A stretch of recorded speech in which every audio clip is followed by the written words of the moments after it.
Buenos días, hermanos. Me acompañan con una pequeña oración.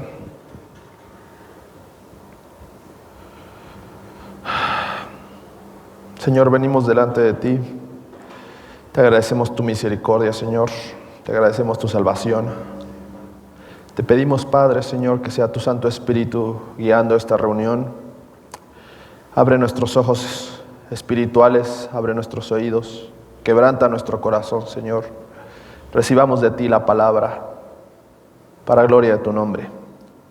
En el nombre de Jesús. Amén. Bueno, gracias por estar aquí, hermanos. El día de hoy yo voy a dar un pequeño devocional y después vamos a pasar con la prédica con Alejandro. Y yo les quisiera platicar acerca de la propagación de la iglesia.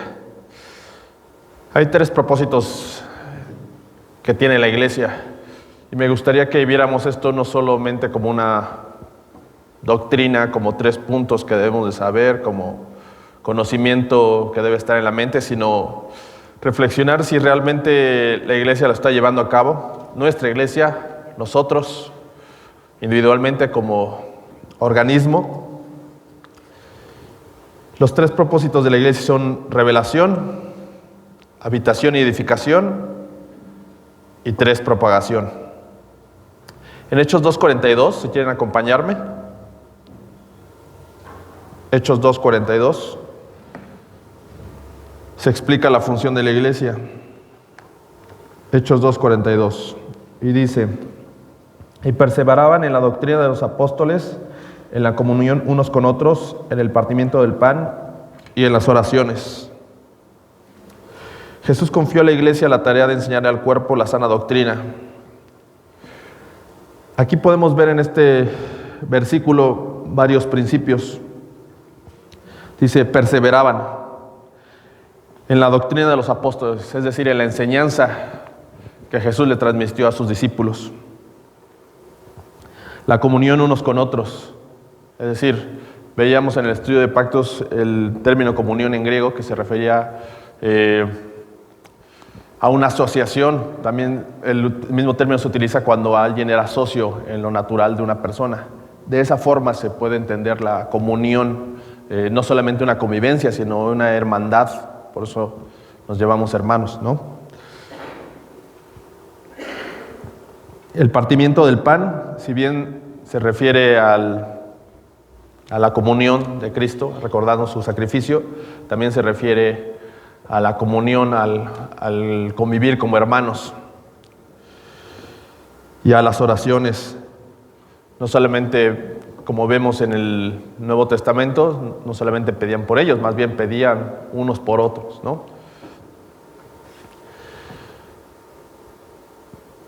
Aquí podemos entender los 2 principios, el primero que es revelación, el segundo que es doble, habitación y edificación, porque por revelación, sea por pasar tiempo con el Señor, aprender de su palabra, estar en oración, el Señor te da revelación, ¿no?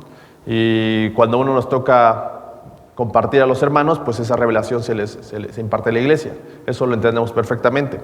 También sabemos que hay dones de revelación, palabra de ciencia, palabra de sabiduría, discernimiento de espíritus, también es revelación para la iglesia. La habitación y la edificación también la entendemos perfecto y la practicamos, como lo acabamos de ver ahorita, en la comunión unos con otros, en oración. Sabemos que es indispensable, porque como nos enseña Efesios 4:14, si quieren acompañarme, Efesios 4:14, dice, para que no seamos niños fluctuantes, llevados por doquiera de todo viento de doctrina, por estratagema de hombres que para engañar emplean con astucia las artimañas del error.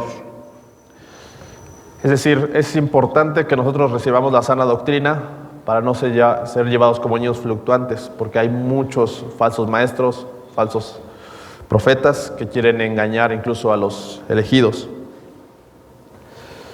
Y por eso es que adelante, un poquito atrás dice en Efesios 11:13, y él mismo constituyó a unos apóstoles, a otros profetas, a otros evangelistas, a otros pastores y maestros, a fin de perfeccionar a los santos para la obra del ministerio, para la edificación del cuerpo de Cristo, hasta que todos lleguemos a la unidad de la fe y del conocimiento del Hijo de Dios, un varón perfecto a la medida de la estatura de la plenitud de Cristo.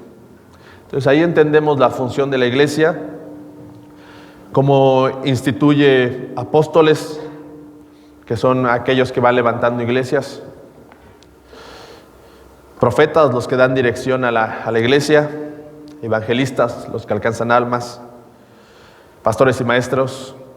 Sabemos perfectamente la función del pastor, que cuida de las ovejas, que las protege, que les enseña, igualmente los maestros.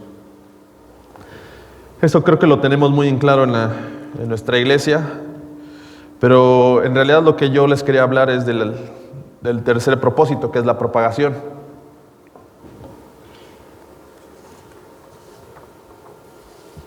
Si gustan acompañarme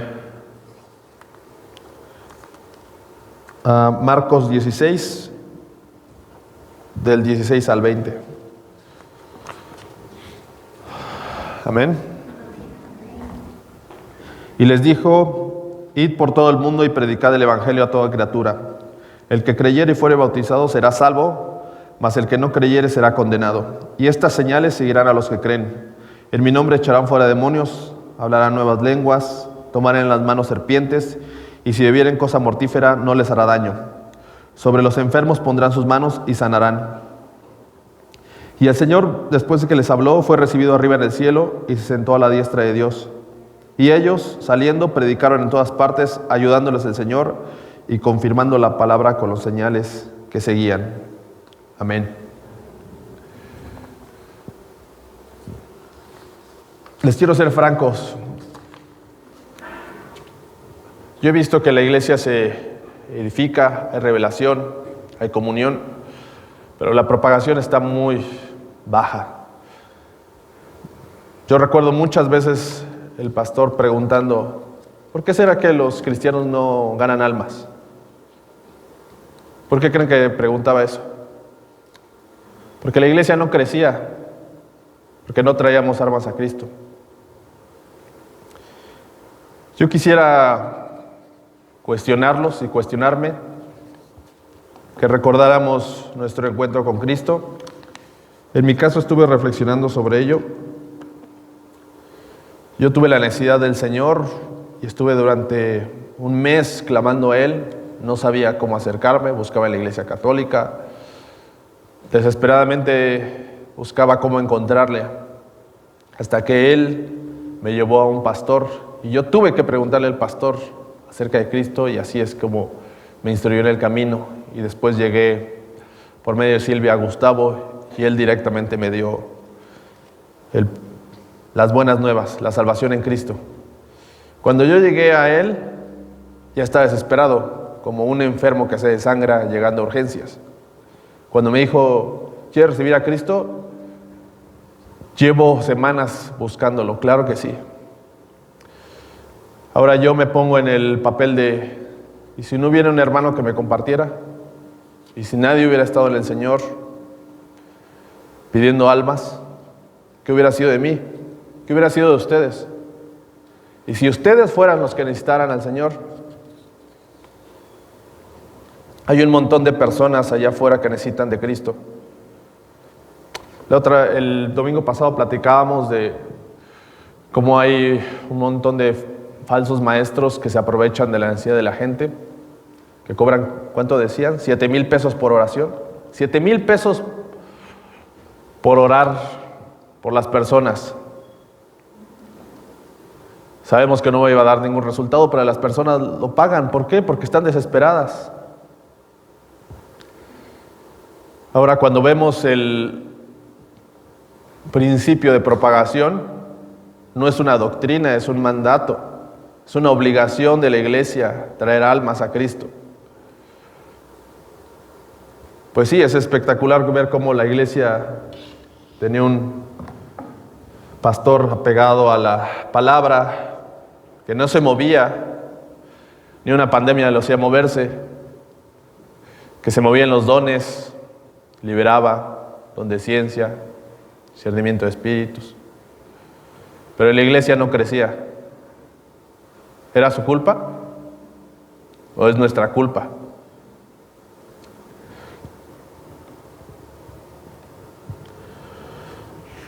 Escribí aquí: no hay un propósito más noble para la iglesia que presentarle a otros a Cristo. En realidad, la función de la iglesia, el Señor estableció la iglesia, sí para edificación, sí para recibir palabra, sí para tener comunión unos con otros, pero también para salvar almas. Necesitamos salvar almas, traerlos a Cristo. Es necesario que cada uno de nosotros estemos en oración, estemos en comunión con Él. La palabra dice que ni aún Jesús hacía lo que Él quería, sino que veía lo que el Señor su Padre ya estaba haciendo y se unía a Él. Es necesario que nosotros estemos en comunión con Él para que veamos dónde Él ya está actuando. Y cuando identifiquemos dónde está Él actuando, entonces nos unimos. También es espectacular ver cómo el Señor confió a la iglesia las buenas nuevas. No se las confió a los ángeles, aunque son mayor en potencia que nosotros. Cuando vemos el pasaje de Felipe, en el que un ángel le dice que vaya, y después el Espíritu le dice que se acerque al carro del eunuco. Cuando él estaba en el avivamiento en Samaria, viendo cómo muchas personas recibían a Cristo, y se les mandado a predicarle a solamente una persona, se ve la nobleza del Señor y se ve que ahí están los planes del Señor. Él pudiera haber dicho: no, pero Señor, te equivocas, aquí está toda la gente, ¿no? ¿Por qué voy a ir a predicarle nada más a uno? Bueno, no sabíamos. Muchos teólogos quieren o dan a entender que ese eunuco, como era un gobernador o gobernante y estaba sentado sobre estos tesoros, iba a llevar a África el evangelio, ¿no? Por medio de esa predicación. Así es cierto, no lo sabemos, pero seguramente por la forma en que el Señor actúa, así fue. Entonces vemos ahí cómo Felipe es guiado, es llevado y se rinde ante el Señor para hacer su voluntad y compartirle a esa persona.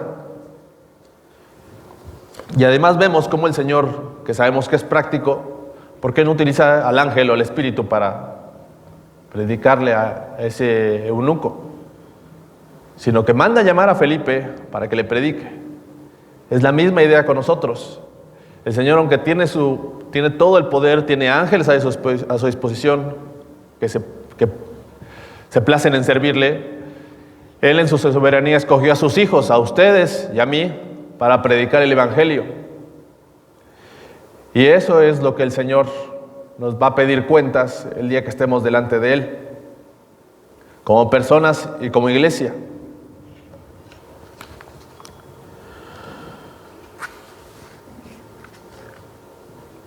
Vemos cómo, a mí me pareció impresionante cómo cuadran los dones, o sea, cómo se puede complementar toda la doctrina de dones espirituales con los propósitos de la iglesia. Revelación, están los dones de revelación, ¿no? Palabra de ciencia, palabra de sabiduría, discernimiento de espíritus. Habitación y edificación, sabemos que todos los dones son para edificar a la iglesia, pero principalmente los mencionan en el don de profecía y el hablar en lenguas, el don de lenguas, que es para edificación, es un mensaje para edificación en la iglesia.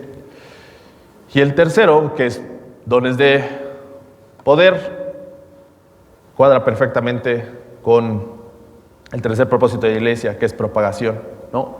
Porque cuando la gente ve el poder de Dios, las liberaciones, las sanidades, los milagros, entonces se convierte.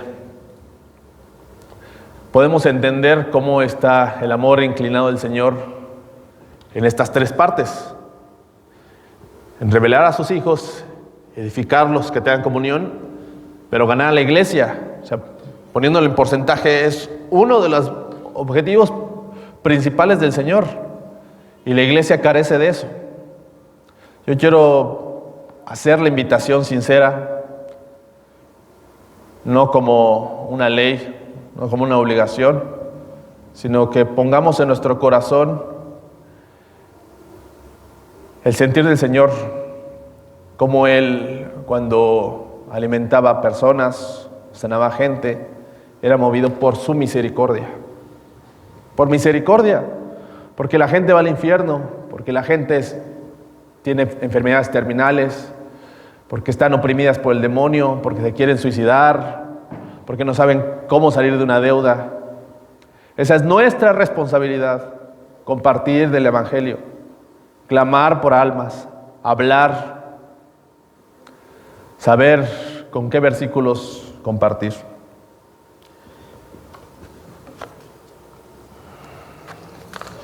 Y yo no soy un ejemplo de ello, de ninguna forma, pero, insisto, si el Señor utilizó un burrito para reprender a un profeta, me puede usar a mí para reprenderlos a ustedes. Y me da gusto porque tenemos un hermano en Cristo, Mauricio, un hermano que lleva cualquier cantidad de años en el Evangelio, que tiene por decirlo de alguna forma, el mismo corte de nuestro pastor, que se mueve en dones, que ha sido líder de iglesias muy grandes, una persona muy humilde, que jamás ha querido tomar autoridad cuando nos asesora a Alejandro, a Silvia, a mí y a los hermanos que lo han conocido. Y me gustó mucho un comentario que nos hizo el domingo pasado, que decía que él, cuando compartía, sabía que él muchas veces no cumplía los requisitos de lo que estaba compartiendo, pero sabía que al primero que le iba a rendir cuentas, pedir cuentas el Señor era él. Entonces eso me da la confianza de hablarles plenamente y abiertamente. Pienso que es palabra del Señor. Gracias, hermanos.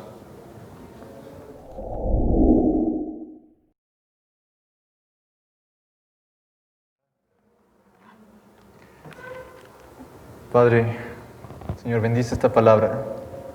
Sé tú quien habla. Prepara los corazones, Señor. Gracias porque tú siempre confirmas lo que se quiere decir. Gracias por este auditorio, que podemos seguirnos congregando en tu nombre, Padre. Sé tú fluyendo, que tu Espíritu Santo, Señor, esté aquí. Gracias, Padre. Amén. Es increíble porque ahorita Pavel dice, el Evangelio se le fue confiado a los hijos de Dios, no a los ángeles, sino a los hijos de Dios. Y, hermanos, sentía en mi corazón compartirles esto muy humildemente, con mucho amor, sobre nuestra identidad en Cristo. ¿A qué estamos nosotros llamados? ¿De dónde nos rescató? ¿Qué hizo Él por nosotros? ¿Cómo nosotros tomamos su lugar y Él el nuestro?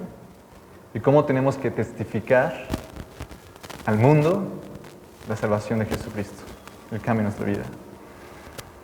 Vamos a Génesis 1:26, por favor, y quiero que lo lean conmigo. Génesis 1:26. Es siempre bueno como cristiano recordar de dónde fuimos sacados, lo que Jesús hizo por nosotros. Y también para las personas nuevas que se acercan, está compartiendo Pavel acerca de evangelizar. Aquí están las herramientas, hermano. Génesis 1:26. Leamos. Entonces dijo Dios, hagamos al hombre a nuestra imagen, conforme a nuestra semejanza, y soñaré en los peces del mar, en las aves de los cielos, en las bestias, en toda la tierra y en todo animal que se arrastre sobre la tierra. Desde el capítulo 1 de la Biblia, Génesis 1, Dios tenía predestinado para nosotros tener su identidad, ser semejantes a Él. Ese siempre fue su plan, que nosotros seamos iguales a Él. Ahora, con la falla de Adán y Eva, nosotros pecamos. Y pecado significa errar al blanco. ¿Qué quiere decir? Dios es santo, Dios es puro, Dios es amor. Cuando nosotros somos llamados a ser iguales a Él y nosotros no hacemos lo que Él haría, estamos fallando al objetivo. Ya no estamos siendo iguales a Él. Cuando Adán y Eva pecaron, el hombre fue muerto. Y la muerte quiere decir separación. Fuimos separados de la gloria de Dios. Y ya no podíamos ser igual a Él. Una vez ya fallando, nuestro espíritu estaba muerto. Ahora, Dios, su corazón en su eterna gracia nos eligió a nosotros. A nosotros nos dio conciencia. No hay otro ser en este planeta que tenga conciencia de quiénes somos. Y eso es de parte de Dios. Pero el hombre tiende a fallar. Y el hombre tiende a fallar y Dios sabía que íbamos a fallar. Vamos por favor a Eclesiastés 7:29. Ahora sí os voy a traer de lado a lado de la Biblia. Eclesiastés 7:29. Eclesiastés 7:29. He aquí, solamente esto he hallado, que Dios hizo al hombre recto, pero ellos buscaron muchas perversiones.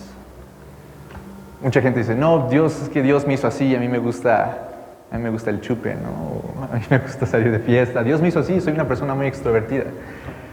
Y créanme, yo soy una persona muy extrovertida y me gustaba mucho el chupe a mí también. Dios me sacó de una vida de engaño en la que yo pensaba que ir a fiestas, que estar tomando, que diversión era lo que yo estaba llamado a hacer. Dios no tenía eso para mi vida. Dios me hizo recto. Yo decidí alejarme de Él. No es culpa de Dios, ¿sí? Cada ser humano ha pecado y el diablo se ha encargado de saber cuáles son nuestras debilidades. Él ataca directamente a la carne. Y la carne es todo lo contrario a lo que Jesús o Dios harían. Es ir en contra de la voluntad. Cada ser humano, hermanos, ha pecado. No hay uno que haya sido la excepción. Vamos a Romanos 3, por favor. Romanos 3, del 10 al 12. Cuando lo tengan, digan amén. Como está escrito, no hay justo ni aun uno. No hay quien entienda. No hay quien busque a Dios. Todos se desviaron a una, se hicieron inútiles. No hay quien haga lo bueno. No hay ni siquiera uno. Y vamos al 3:23. Por cuanto todos pecaron y están destituidos de la gloria de Dios. Hermanos, como decía Pavel,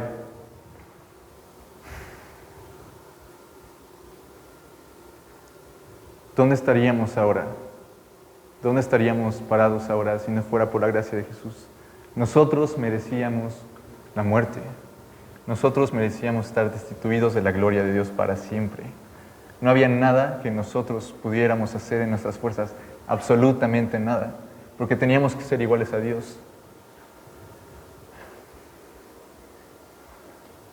Tenemos que recapacitar todos los días de nuestra vida a lo que estamos llamados.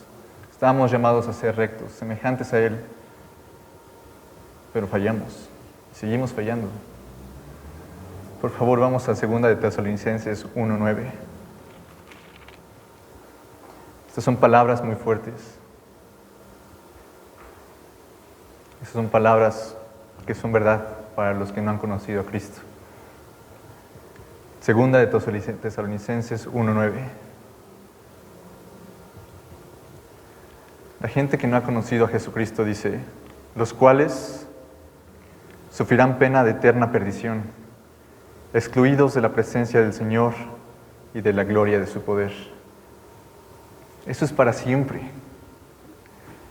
Una vez, platicando en una reunión, decía, por su gracia Dios me salvó. Él me amó, dio a su Hijo por nosotros. Conocemos su amor, los que hemos conocido a Cristo. Pero la gente que no aceptó a Cristo en su corazón, nunca va a recibir ese amor que Dios da. No en esta tierra, ni tampoco en la eternidad. Nunca van a conocer del amor de Dios. Estábamos, hermanos, destinados a la muerte, al infierno. Tenemos que recordarlo eso, porque nosotros no somos nada. Nosotros fuimos los que fallamos. Dios fue el que nos hizo rectos. Esa era su voluntad, que fuéramos iguales a Él. Pero el hombre falló. Ahora, nuestro espíritu estaba muerto. ¿Qué podemos nosotros hacer ahora para llegar a Jesucristo? Para ser iguales a Él. Y Jesús le decía a Nicodemo, es necesario que nazcas de nuevo. Y Nicodemo le decía, oye, pero pues yo ya soy grande, ¿cómo puedo yo volver a meterme al vientre de mi madre y volver a nacer? Y dice, de cierto te digo, que el que nazca de nuevo no podrá entrar al reino de los cielos. ¿A qué se refiere esto? Se refiere a nacer en espíritu, no ni de voluntad de carne, ni voluntad de sangre, ni de voluntad de varón, sino nacer otra vez por el espíritu. Dios sabía que la única forma que nosotros podríamos ser destituidos del castigo, ser quitados del castigo, era por Él mismo, porque Él era perfecto. Él tenía que ofrecerse a sí mismo, cumplir todo lo que Él pedía y pagarlo por nosotros, porque nosotros mismos no podíamos. Solo Dios puede ser Dios. Vamos por favor a Filipenses 2 y vamos a leer del 6 al 11. Hermanos, Dios, nuestra infinita gracia, siendo Dios, Él nos creó, Él sabía que íbamos a fallar, pero en su infinita gracia sabía que Él solo podía pagar nuestros pecados. Vamos a leer, hermanos, Filipenses 2, del 6 al 11.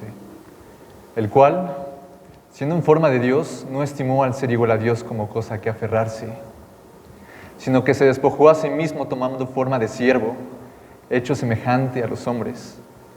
Y estando en la condición de hombre, se humilló a sí mismo, haciéndose obediente hasta la muerte y muerte de cruz.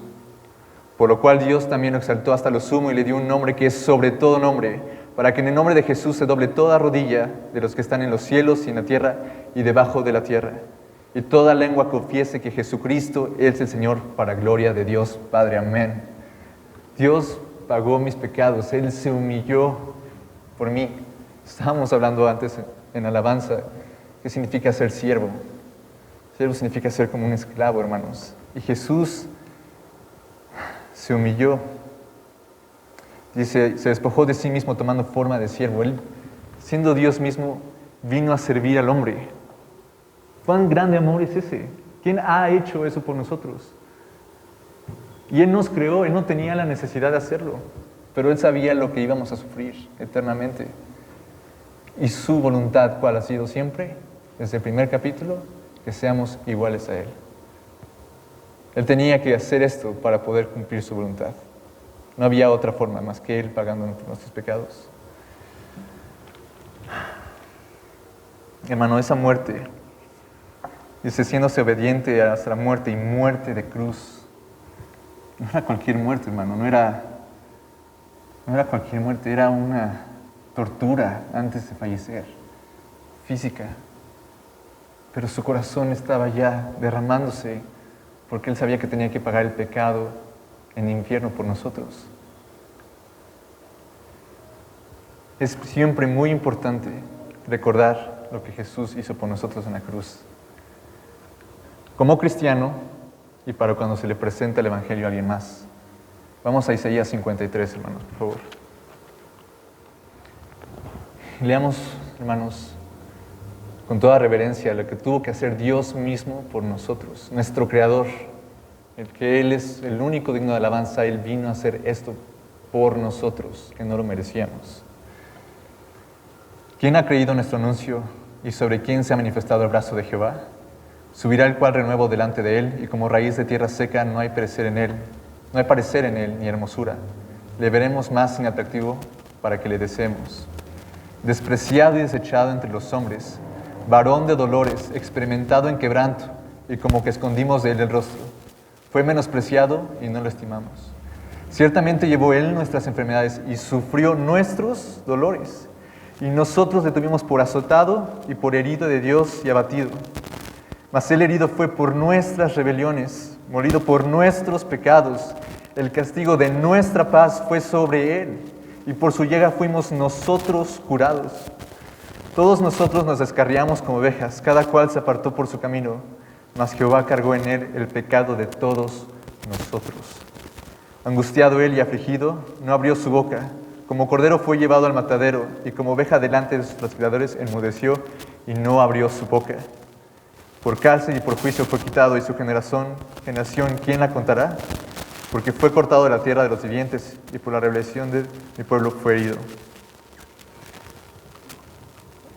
Hermanos, Dios hizo eso por nosotros. Dios hizo eso por ti y por mí. Porque su voluntad siempre ha sido que seamos iguales a Él. Y nosotros no podíamos hacerlo. Jesús mismo tuvo que hacerlo por nosotros. ¿Cuán grande amor es ese? ¿Qué más quiere un humano? ¿Qué más quiere? Él lo hizo todo por nosotros, hermanos. Hermanos, vamos a 2 de Corintios, por favor, 5:21.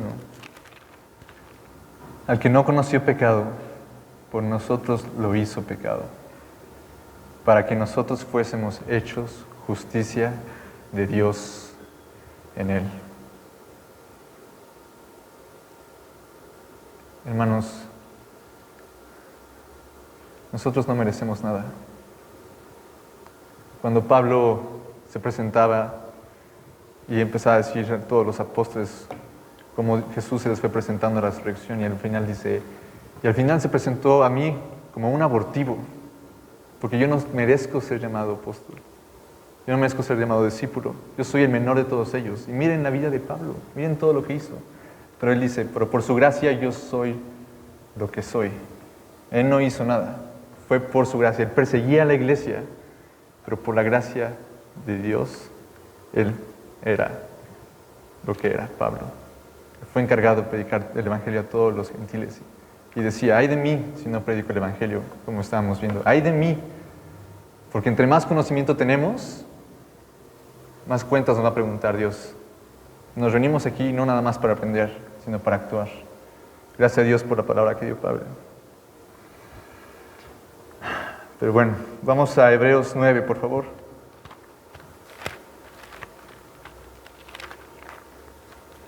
Hebreos 9, del 12 al 14. Hebreos 9, del 12 al 14. Antes, Dios siempre ofreció alternativas para nuestros pecados. Cuando Adán y Eva pecaron, estaban desnudos y ellos se dieron cuenta de ello. Entonces ellos pusieron hojas, ¿no? Se cubrían. Pero Dios les dio una mejor alternativa y los cubrió con piel. Fue el primer como señal de sacrificio, ¿sí? De que Él siempre venía con una mejor solución para nuestras vidas. Entonces, a partir de ahí, cuando venía la ley y desde Abraham se hacían sacrificios para que nosotros fuéramos limpios de pecado, era constantemente que los sacerdotes tenían que hacer sacrificios cada año, se tenían que preparar constantemente. Era una carnicería en esas épocas. Vamos a 9:12, dice, y no por sangre de machos cabríos ni de becerros, sino por su propia sangre entró una vez para siempre en el lugar santísimo, habiendo obtenido redención, eterna redención. Porque si la sangre de los toros y de los machos cabríos y las cenizas de la becerra rociada a los inmundos santifican la purificación de la carne, ¿cuánto más la sangre de Cristo, el cual mediante el Espíritu Eterno se ofreció a sí mismo, sin mancha a Dios, limpiará vuestras conciencias de obras muertas, para que sirváis a Dios vivo? Jesucristo nos ha limpiado de todo pecado, hermanos. Somos limpios delante de Dios por la sangre de Jesucristo. Ya no hay más condenación en nosotros. Y acá dice, ha limpiado nuestras conciencias de obras muertas. ¿Para qué? Para que sirváis. ¿A quién? Al Dios vivo. Ahora, Jesucristo resucitó. Él no fue dejado en la muerte, Él resucitó. Y ahí se confirmó el testimonio de que Él es Hijo de Dios. Y nosotros, al aceptar ese sacrificio, nos convertimos en hijos de Dios también. De pasar, de ser condenados por la eternidad, de merecer el infierno, de ser pecadores, Él tomó eso, lo hizo así. Él no conoció pecado y se hizo pecado para que nosotros fuéramos llamados hijos de Dios. No solamente nos perdonó, sino que fuimos llamados hijos de Dios. Él nos dio una identidad. Ahora podemos ser como Él quiere que seamos por medio de su Espíritu.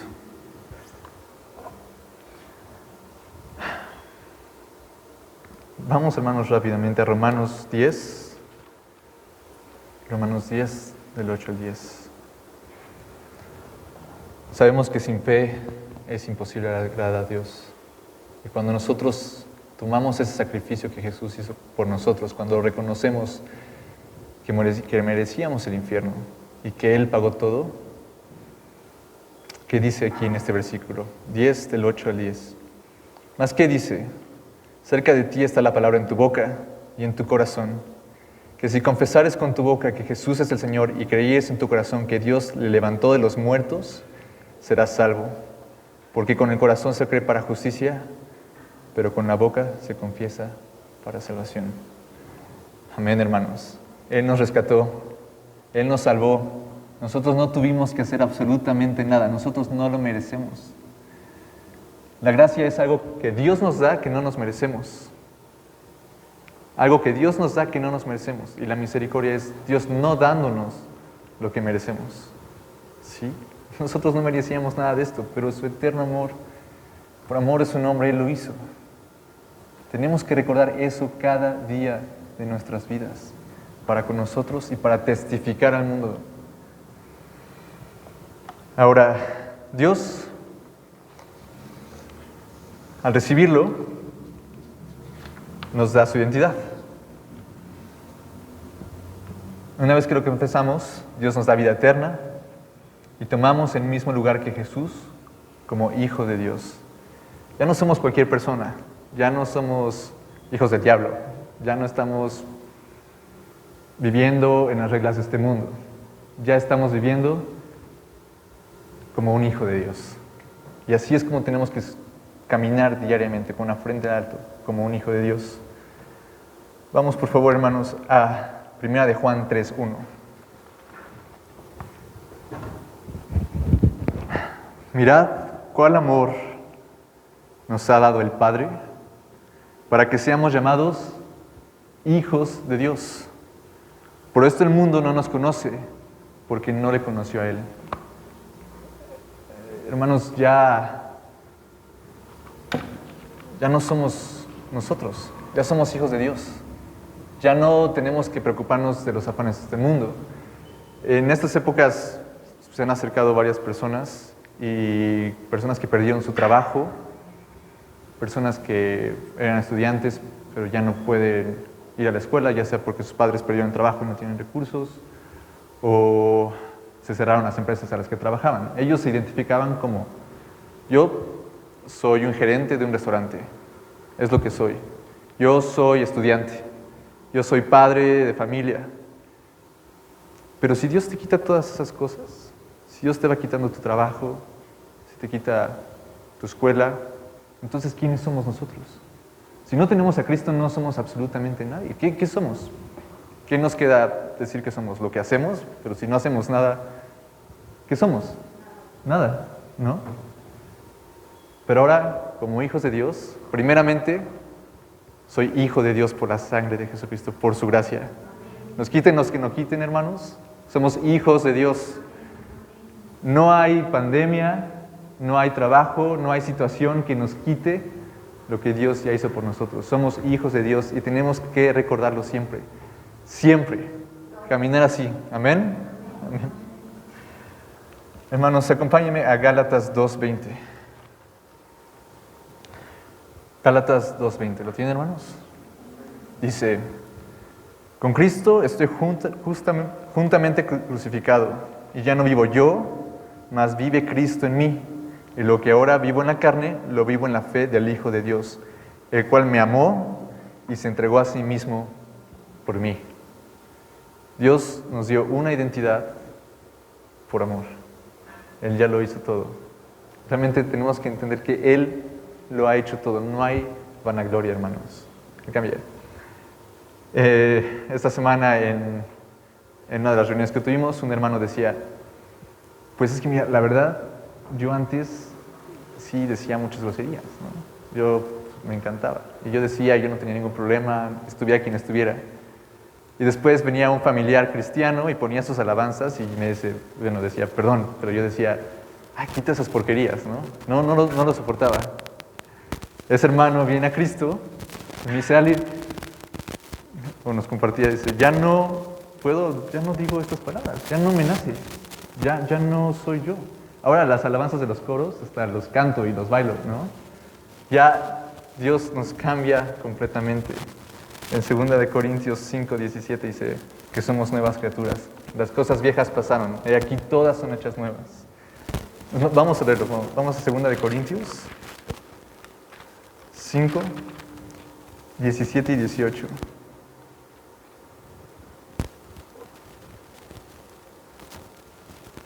Ya no podemos ser iguales. Si realmente nosotros aceptamos a Jesucristo como nuestro Señor y Salvador, ya no podemos ser iguales. Dios se encarga de eso. ¿Por qué? Porque aquí dice, 2 Corintios 5:17, de modo que si alguno está en Cristo, nueva criatura es. Las cosas viejas pasaron, y aquí todas son hechas nuevas. Y que dice 18, y todo esto proviene de Dios, quien nos reconcilió consigo mismo por Cristo y nos dio el ministerio de la reconciliación. Él, nuevamente, lo hizo todo. El ministerio es predicar el Evangelio, nos lo dio a nosotros. Ahora, nosotros nos vamos a quedar callados, nosotros vamos a decir, soy salvo y pues Dios me ama, ¿no? Y ya. No, Él nos dio ese ministerio. Tenemos que cumplirlo. Así como Jesús tuvo que cumplir la voluntad del Padre para rescatarnos a nosotros, nosotros también tenemos que cumplir este ministerio. Hermanos, vamos a dar cuentas a Dios. Vamos a dar cuentas a Dios. Y que nos presentemos a Él para recibir galardones. Tenemos que enfocar nuestra mente en Jesucristo y decir, Dios, tú moriste por las almas. Tú moriste por mí.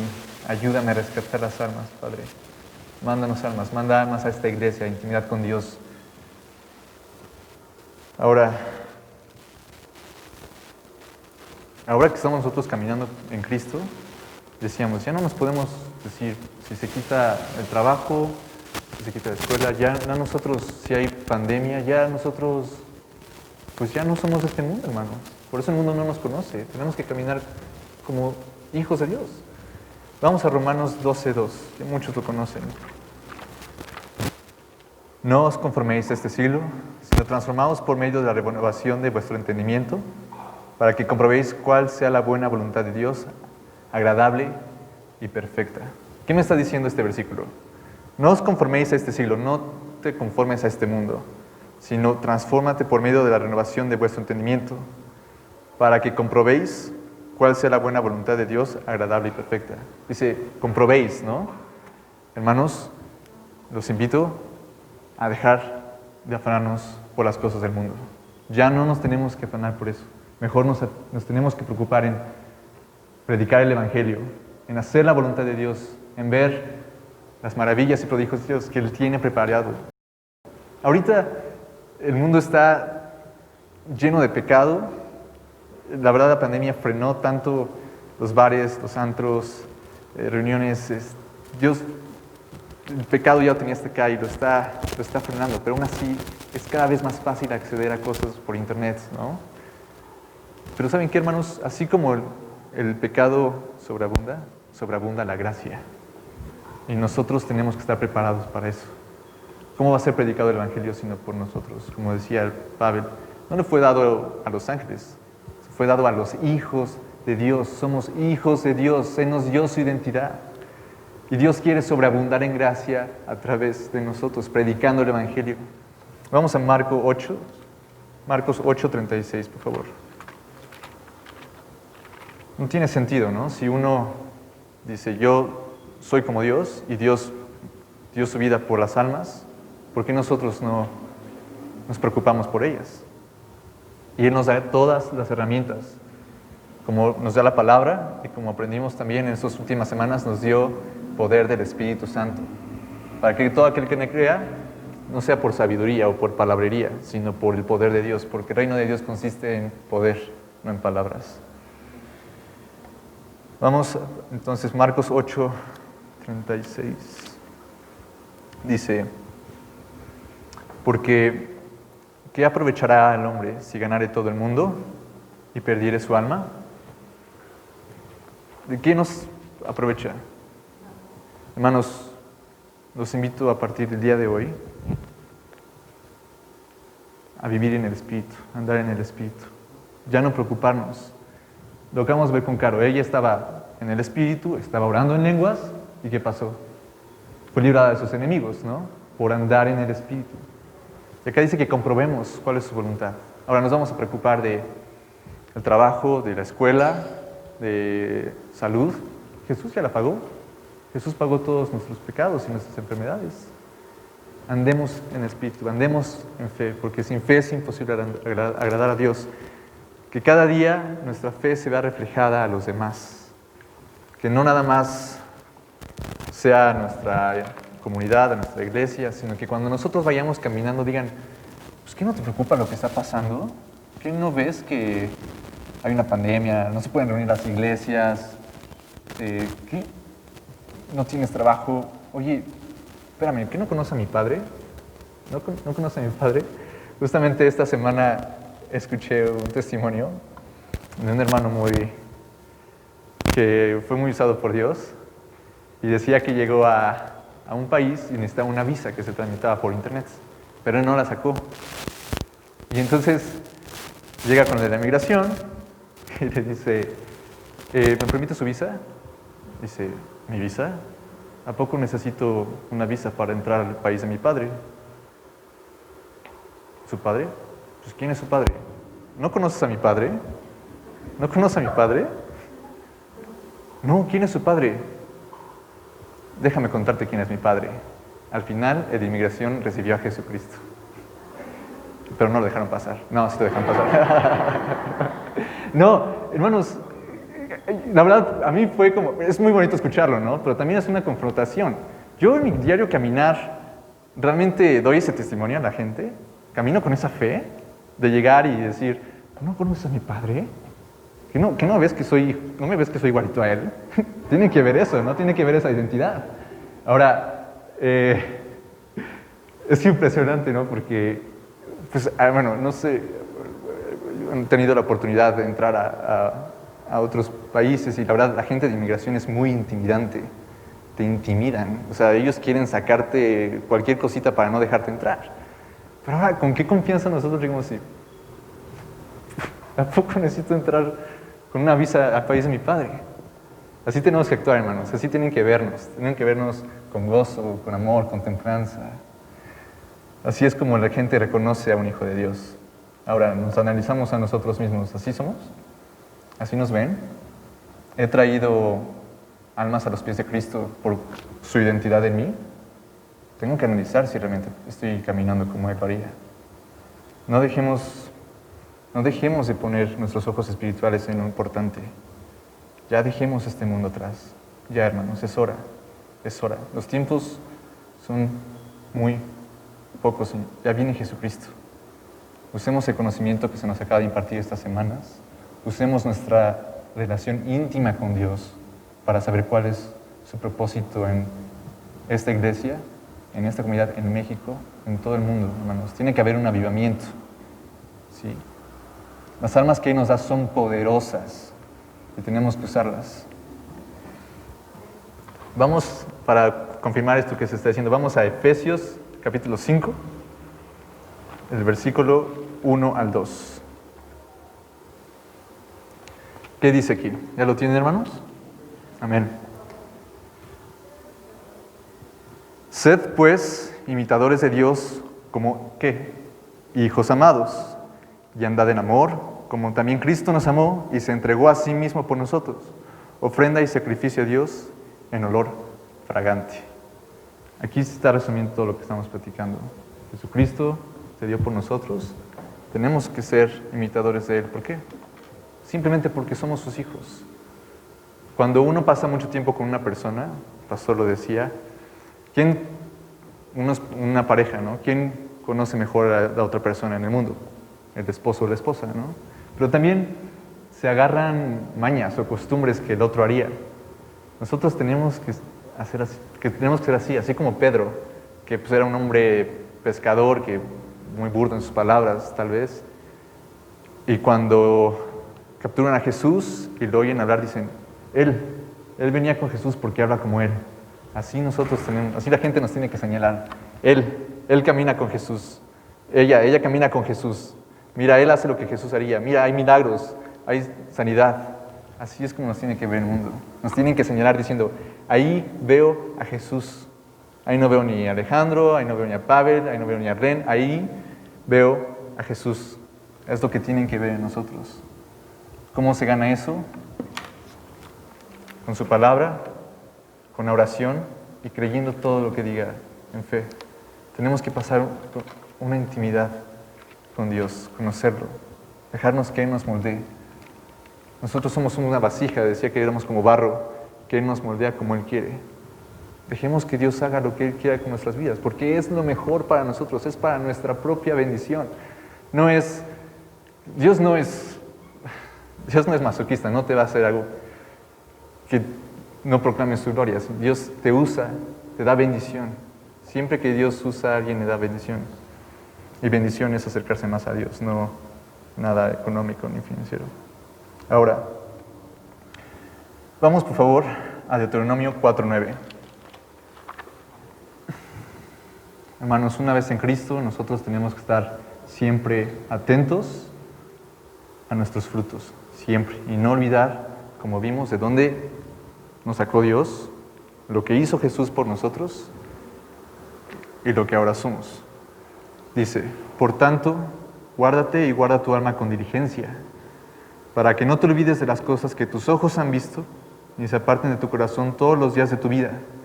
Antes bien, las enseñarás a tus hijos y a los hijos de tus hijos.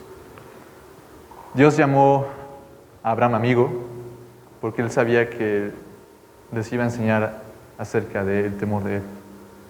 Nosotros tenemos como padres que enseñar a nuestros hijos. Ellos tienen que ver una identidad de Dios en nosotros. Y no nada más aplica a los hijos. Si nosotros somos hijos y nuestros padres no han sido llamados a Jesucristo, también los padres tienen que ver esa identidad en nosotros. Y también a nuestro alrededor. ¿Sí? Así es como debe de ser. Tiene que haber un testimonio vivo, porque nuestro Dios es vivo. ¿Sí?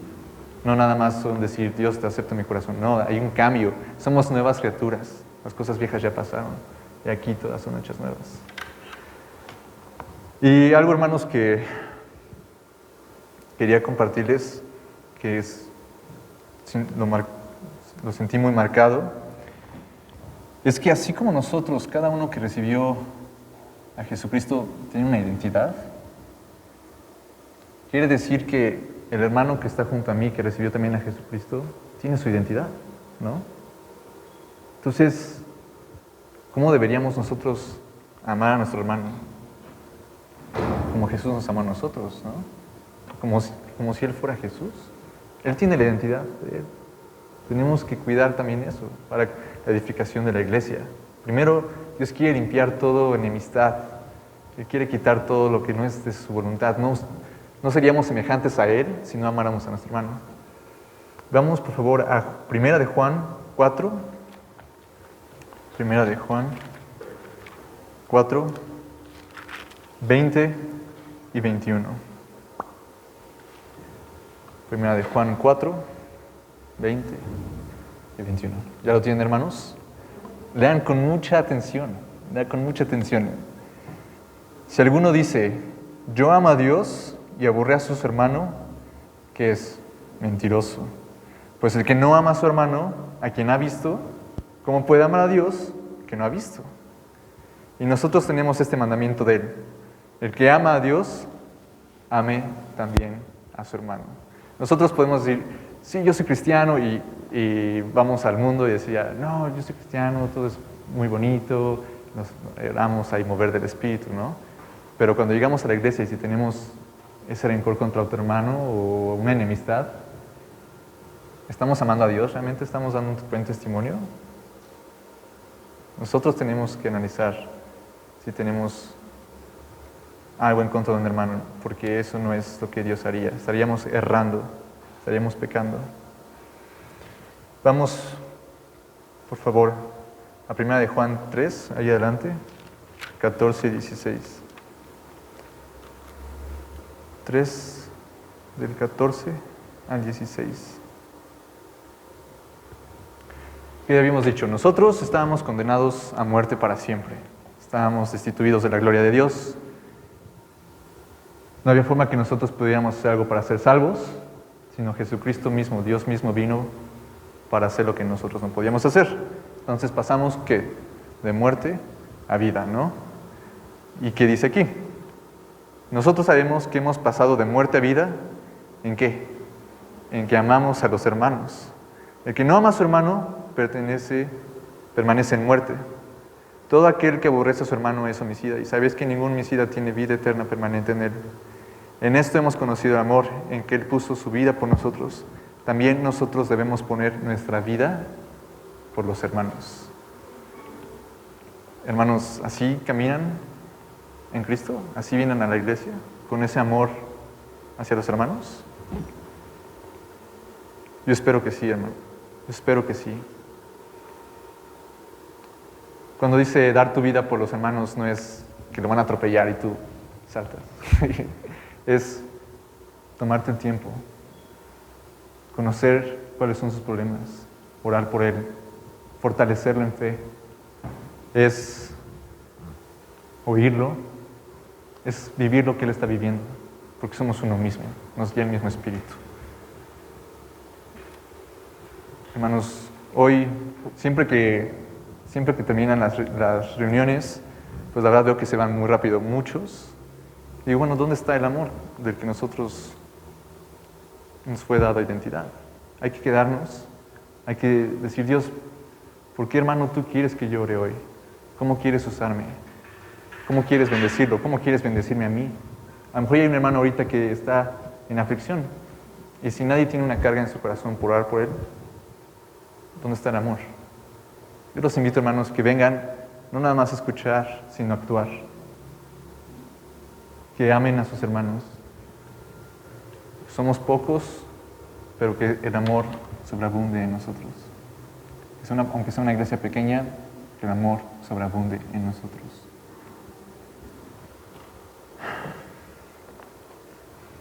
Hermanos, caminemos como lo que somos, hijos de Dios.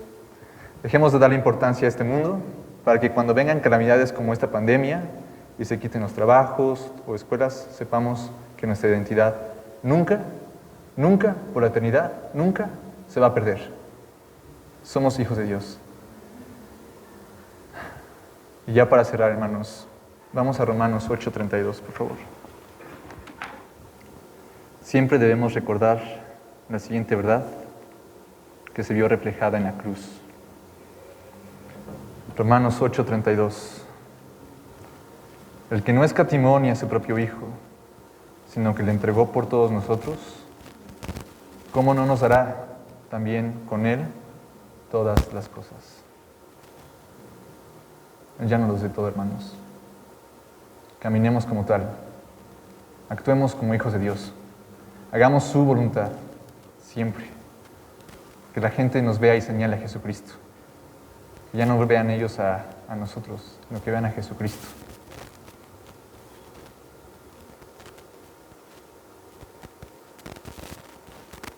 Le doy gracias a Dios porque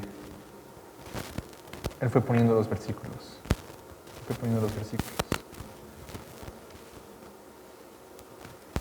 Hermanos, se los digo de frente.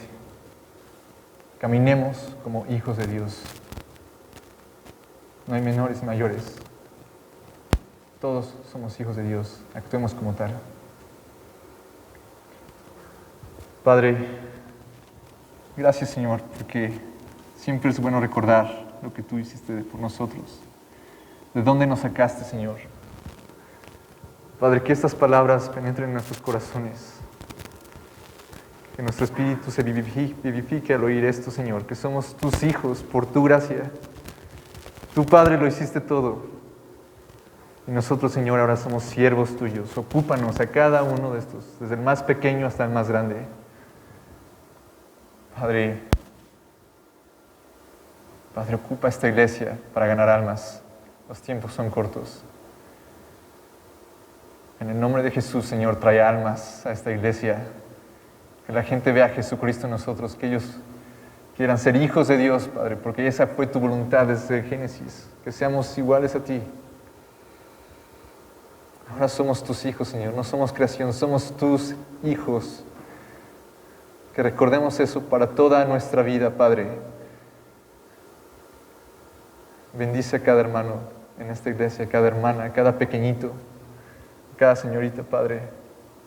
Bendice a cada uno de ellos. Trae completa sanidad a tu iglesia. Señor, atamos toda obra del enemigo en contra de esta iglesia. Darnos discernimiento para escuchar tu voz. Enséñanos a ser imitadores de ti, Padre. Que nosotros nos humillemos y que tú seas quien obra. Que nosotros menguemos, Padre, para que vivas tú. Gracias, Señor, por estas palabras. Gracias por estos tiempos, Señor, de refrigerio que podemos escuchar tu palabra, aprender más de ti, conocerte más. Te agradezco por cada integrante de esta iglesia, porque son parte de este cuerpo. Gracias, Padre. Que el amor entre nosotros abunde. Que no le demos lugar al diablo.